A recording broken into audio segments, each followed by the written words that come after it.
Hello दोस्तों, आदि जुबाली education channel में आप लोग का स्वागत है। आज हम लोग क्लास 6 के अध्याय 8 को पढ़ेंगे, खुशहाल गांव और समृद्ध शहर।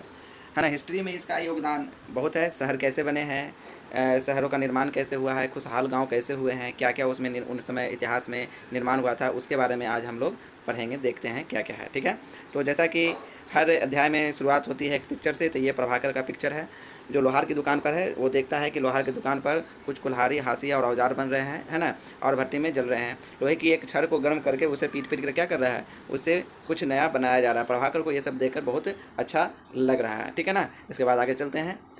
लोहे के औजार और खेती। लोहे का प्रयोग आज एक आम बात है। लोहे की चीज़ें हमारी रोज़मर्रा की ज़िंदगी का हिस्सा बन गई हैं। इस महाद्वीप में लोहे का उपयोग लगभग 3000 साल पहले शुरू हुआ। महापाषाण कपड़ों में लोहे के औजार और हथियार बड़ी संख्या में मिले हैं। इनके बारे में हम लोग क्या अध्याय 4 में पढ़ चुके हैं, करीब 2500 वर्ष पहले। तो ये देखिए कि जब 2500 वर्ष पहले आएगा तो आपके माइंड में तुरंत क्लिक करना चाहिए, महावीर और गौतम बुद्ध दोनों उन्हीं उसी समय में लगभग आए थे। ठीक है। तो इसको तुरंत क्लिक कर जाना चाहिए कि ये भी उसी समय लगभग आए थे। ठीक है ना। तो इससे चैन बनाने में, एक चीज़ से दूसरी चीज़ को जोड़ कर याद करने में ज़्यादा आसानी होती है। ठीक है। चलिए आगे चलते हैं। करीब 2500 वर्ष पहले लोहे के औजारों के बढ़ते उपयोग का प्रमाण मिलता है। इनमें जंगलों को साफ करने के लिए कुल्हाड़ियाँ, जुताई के लिए हल के फाल शामिल है। माने हल के फाल, हल क्या होता है, हल के आगे में लोहे का लगा दिया जाता था। पहले लकड़ी का लगता था, ये पढ़ा दिए अध्याय 5 में आपको, फिर बाद में लोहे का लगने लगा। लोहे के फाल के इस्तेमाल से कृषि में उत्पादन क्या हो गई, बढ़ गई। पहले लकड़ी के फाल जल्दी खिंच जाते थे और लोहे के लगने से क्या हो, वो ज़्यादा कठोर होता है, इसलिए वो आसानी से मिट्टी को क्या कर देते थे, जोत देते थे। ठीक है। यहाँ पर देखिएगा, यहाँ पर कुछ चित्र दिए गए हैं। ये सरसी है, ये कुल्हाड़ी है, ये हाशिया है। हाशिया क्या होता है, धान उन काटने में जो काम आता है वो है। ठीक है। चलिए आगे चलते हैं। कृषि उत्पादन बढ़ाने के लिए उठाए गए अन्य कदम में क्या है, सिंचाई है कि उत्पादन कैसे बढ़े। कृषि तो हम कर रहे हैं तो बारिश पर निर्भर करते थे। ये कृषि करने के लिए बारिश पर, जब बारिश होगी तो खेती अच्छी होती थी, जब बारिश नहीं होती थी तो खेती खराब हो जाती थी, कृषि खराब हो जाती थी। तो उसे कैसे बढ़ाया जाए, उसके लिए क्या क्या कदम उठाए गए पुराने समय में, अभी के हिसाब से नहीं सोचना है, पुराने समय में क्या क्या कदम उठाए गए उसके बारे में देखते हैं।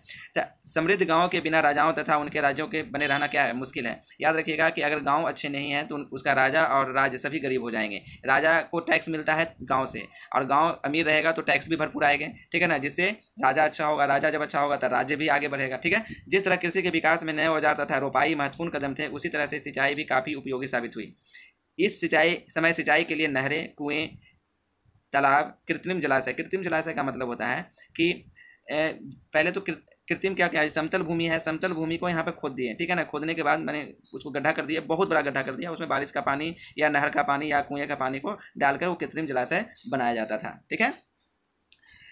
आगे चलते हैं। इस चार्ट को देखना है, मतलब इस चार्ट को अगर आप देखिएगा तो इसे समझ जाइएगा कि आप मैंने क्यों ज़रूरी है सिंचाई को बढ़ावा देना। तो यहाँ पर ये कुछ खाली स्थान है, उसको भरना है, भर के देखिए आप लोग। तो राजा को सेना, महल और किले बनवाने के लिए धन चाहिए। देखिए सोचने का चीज़ है कि धन चाहिए, तो धन कहाँ से आएगा, तो वो किसानों से लेंगे। तो किसान धन कहाँ से लाएगा, तो किसान की जब खेती अच्छी होगी, है ना, तो धन आएगा। तो कर अदा करने के लिए किसानों को क्या बढ़ाना पड़ेगा, उत्पादन बढ़ाना पड़ेगा। तो ये वाला यहाँ पर क्या हो जाएगा, भर देंगे। ठीक है। उसके बाद चौथा नंबर में चलते हैं। यह सिंचाई से ही संभव था। ये क्या होगा, सिंचाई जब ज़्यादा होगी तो ही संभव है, क्या कि सिर्फ बरसात के मौसम में खेती नहीं करना है, हर मौसम में खेती करना है, तो उसके लिए सिंचाई होना चाहिए। तो सिंचाई के लिए राजा ने सिंचाई की योजना बनाई, क्या कि सिंचाई और योजना बनाई कि सिंचाई का क्या योजना होना चाहिए, कहाँ से पानी आना चाहिए, इसकी योजनाएं बनाया और धन खर्च किया। तो ये यहाँ पर आ जाएगा। ठीक है। 6 नंबर में जब धन खर्च करेगा तो क्या होगा, धन खर्च करेंगे तो लोग परिश्रम करेंगे, तो परिश्रम करेंगे, 6 नंबर में परिश्रम आ जाएगा। और लास्ट 9 नंबर में क्या होगा, तो परिश्रम करेंगे तो कृषि उत्पादन बढ़ेगा, राजस्व भी बढ़ेगा, और क्या होगा उससे 9 नंबर में आ जाएगा, किसानों को लाभ मिलेगा, क्योंकि अब उत्पादन की अनिश्चितता घट गई, है ना। ऐसा नहीं हो, अनिश्चितता घट जाने का मतलब क्या हुआ कि पहले किसी दिन मान लीजिए कि खेती हुआ, मान लीजिए कि हम बता रहे हैं कि 10 किलो, मान लीजिए हम किलो में बता रहे हैं, और पानी बारिश नहीं हुआ तो क्या होगा, 1 किलो। तो अनिश्चितता है, कभी 10 किलो होगा, कभी 100 किलो होगा, कभी 1 किलो भी नहीं होगा। तो इससे क्या हो गया कि इस अनिश्चितता को, सिंचाई आने से अनिश्चितता क्या हो गई, कम हो गई। चलिए आगे चलते हैं। गाँव में कौन रहते थे। इस उपमहाद्वीप के दक्षिण तथा उत्तरी हिस्सों के अधिकांश गाँव में कम से कम 3 तरह के लोग रहते थे। तमिल क्षेत्र में बड़े भूस्वामियों को बेल्ला, साधारण हलवाहों को उनवार, और भूमिहीन मजदूर दास, कैडसियार और अधिमई कहलाते थे। ठीक है। इस सब को नोट कर लीजिएगा। तमिल क्षेत्र में भूस्वामियों को क्या कहा जाता था, साधारण हलवाओं को उनवार, भूमिहीन मजदूरों को दास, ये सब नोट कर लीजिएगा। देश के उत्तरी हिस्से में गांव का प्रधान व्यक्ति ग्राम भोजक कहलाता था। अक्सर एक परिवार के लोग इस पद पर कई पीढ़ियों तक बने रहते थे, मतलब अनुवांशिक, एक तरह से अनुवांशिक रूप से ये पद मिलता था। मतलब कि अगर पुत्र है तो उसका फिर जो पुत्र होगा वो बनेगा, फिर उसका पुत्र जो है वो बनेगा, यानी राजा है, राजा का पुत्र, फिर राजा, फिर राजा का पुत्र राजा, फिर राजा का पुत्र राजा, इस तरह से, ठीक है ना। इसे क्या कहते हैं? अनुवांशिक कहते हैं। ग्राम भोजक के पद पर आमतौर पर गाँव का सबसे बड़े भूस्वामी का अधिकार होता था। साधारणतः इनकी जमीन पर उनके दास और मजदूर काम करते थे, ठीक है। जिनके पास ज़्यादा भूस्वामी होता था, भू होता था जिनके पास, उन्हीं को, भू मतलब क्या होता है? भूमि, धरती, है ना। तो इन्हें भूस्वामी मतलब वही, भू मतलब पृथ्वी होता है, ठीक है। पृथ्वी मतलब भूमि, जमीन, कितना जमीन है उसके बाद। इसके अतिरिक्त प्रभावशाली होने के कारण प्राय राजा भी कर वसूलने का काम इन्हें दे देते थे। प्रभावशाली मतलब कि गांव में रह रहे हैं, गांव में उसके पास सबसे ज़्यादा जमीन है, तो उसी से सब पैसा भी लेगा, कर्ज भी उसी से लेगा। तो कह दिया कि कर, राजा क्या कर दिया कि कर वसूलने का काम भी उसे दे दिया कि तुम ही कर वसूल कर हमें देना। और थोड़ा सा उसे न्यायाधीश का भी पावर था, पुलिस का भी काम वही कर लेते थे। न्यायाधीश मतलब कि छोटे मोटे जो होते थे कि चोरी हो गई, ये हो गया, तो उसका क्या कर देता था? वही, यही न्यायाधीश बन जाता था। यही क्या कर देता था कि न्याय फैसला सुना देता था कि आपको ये सजा मिलती है या आप निर्दोष हैं या नहीं है, ठीक है। ग्राम भोजकों के अलावा अन्य स्वतंत्र कृषक भी होते थे। अब ग्राम भोजक भी है तो स्वतंत्र कृषक भी है जो अपनी खेती करेंगे, उन्हें गृहपति कहते थे। अब ग्राम भोजक तो क्या करते थे? उनके पास बहुत सारा ज़मीन था, तो जो जिनके पास नहीं थे ज़मीन वो इनके यहाँ काम करते थे, और जिनके पास अपनी ज़मीन थे वो अपनी ही खेती पर खेती करते थे, तो उन्हें गृहपति कहते थे। समझ में आ रहा है बात? जिनके पास बहुत ज़्यादा ज़मीन था वो अब खेती नहीं करते थे, खेती किसी से करवाते थे, वो ग्राम भोजक हो गए। गृहपति जिनकी अपनी ज़मीन थी और वो अपने ही ज़मीन पर खेती करते थे, उन्हें गृहपति कहते थे। और एक कौन हो गया फिर? एक वो हो गया दास, जो ग्राम भोजक के यहाँ जाकर क्या करता था? खेती करता था। इनमें ज़्यादातर छोटे किसान ही होते थे।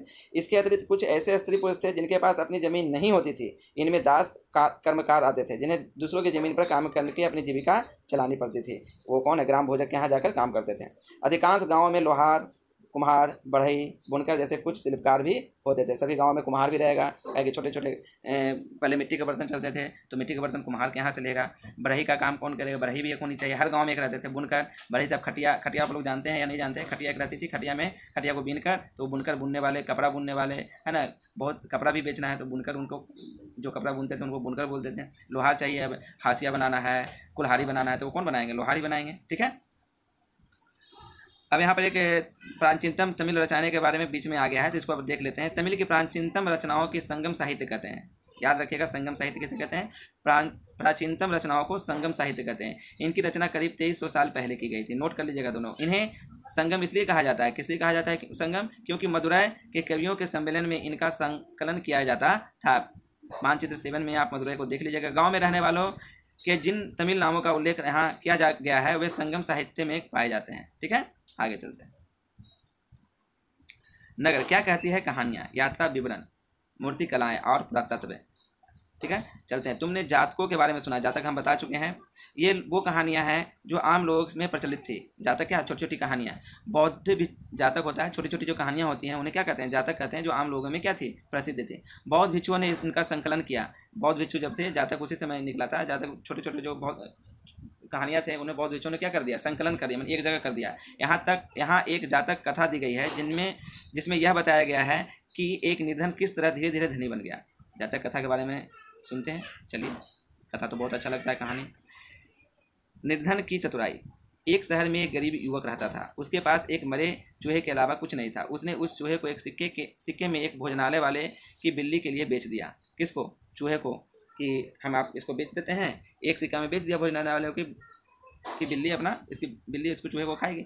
एक दिन बड़े जोर की आंधी आई। राजा का बगीचा टूटी टहनियों और पत्तों से भर गया। उनका माली उसे साफ करने की बात से परेशान उठा। युवक ने माली से कहा कि अगर लकड़ियों और पत्ते उसे मिल जाएं तो वह बगीचे की सफाई कर सकता है। माली तुरंत मान गया। युवक ने पास खेल रहे बच्चों को यह कहकर इकट्ठा कर लिया कि प्रत्येक टहनी और पत्ते के बदले में उन्हें एक एक मिठाई मिलेगी। देखते ही देखते उन्होंने बगीचे से एक एक तिनका चुनकर गेट के पास इकट्ठा कर दिया। तभी उधर से राजा का कुम्हार बर्तनों को पकाने के लिए ईंधन की तलाश में गुजरा। उसने पूरे ढेर को खरीद लिया। इस तरह युवक के पास कुछ और पैसे हो गए। अब उस युवक ने एक और योजना बनाई। एक बड़े बर्तन में पानी भरकर वह नगर के द्वार पर गया और वहाँ उसने घास काटने वाले 500 लोगों को पानी पिलाया। क्या किया? पानी ले लिया, और जहाँ पर पहले तो पानी नहीं मिलती थी, मतलब खेत के पास, तो उस समय वहाँ पर जाके मटके में लेकर पानी लेके 500 लोगों को पानी पिला दिया।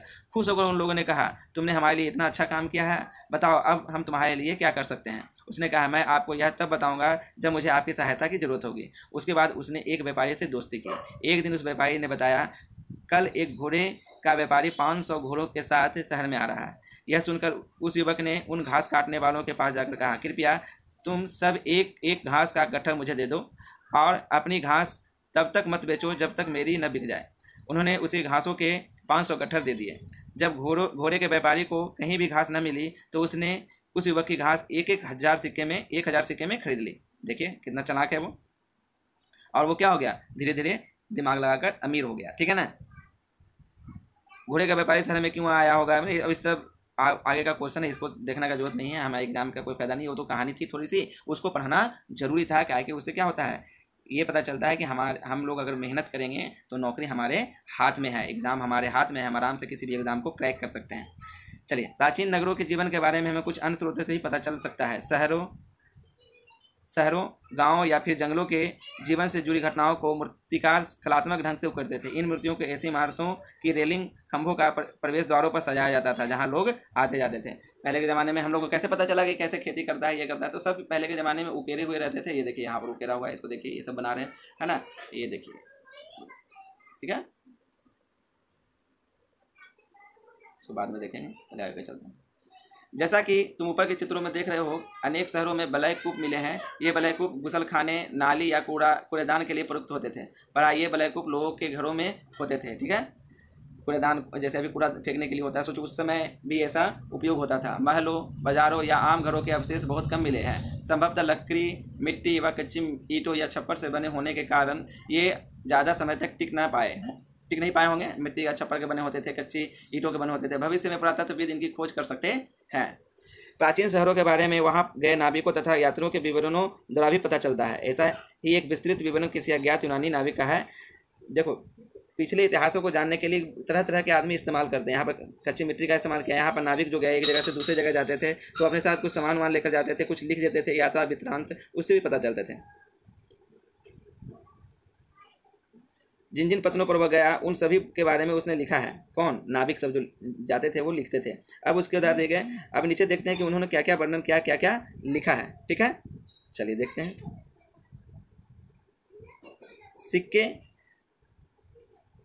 सिक्के क्या है देखते हैं। यहाँ पर दिखाया गया है, एक सिक्का यहाँ पर है, देखो एक सिक्का, देखो पहले का सिक्का इस तरह से रहता था। पुरातत्वविद को इस युग के हजारों सिक्के मिले हैं। सबसे पुराने आहत सिक्के थे जो करीब 500 साल चले। इसका चित्रण नीचे दिया गया, देखो ये 500 साल तक ये पैसा चला। जो अभी आज का नोट जो हम लोग का चल रहा है वो कितना साल पुराना है, 70 साल पुराना है मात्र। 500 साल तक ये सिक्के चलते रहे।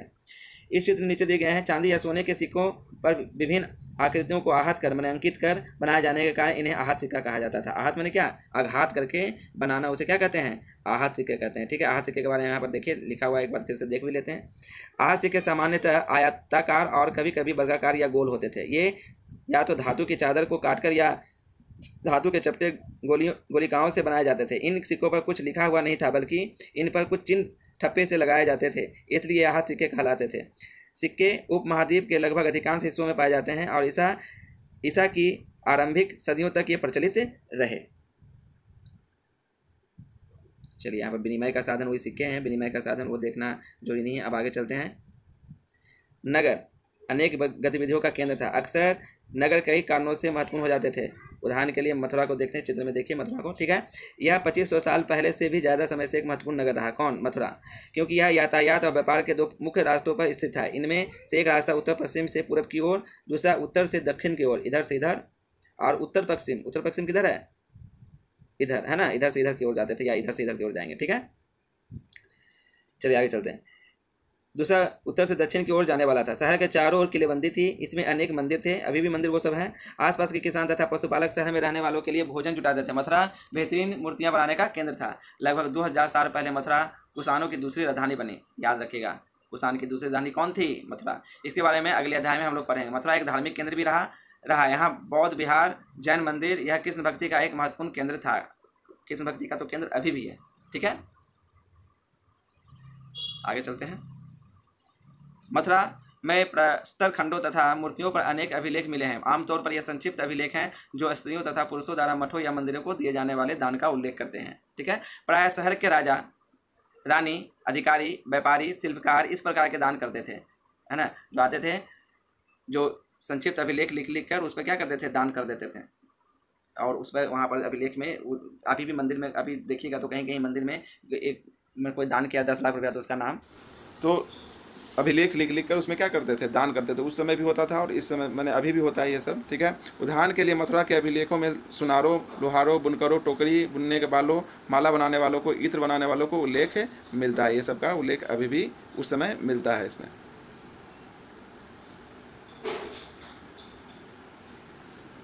शिल्प के बारे में बताया गया। शिल्प तथा शिल्पकार, चलते हैं इसको देखते हैं क्या है। पुरास्थलों से शिल्पों के नमूने मिले हैं।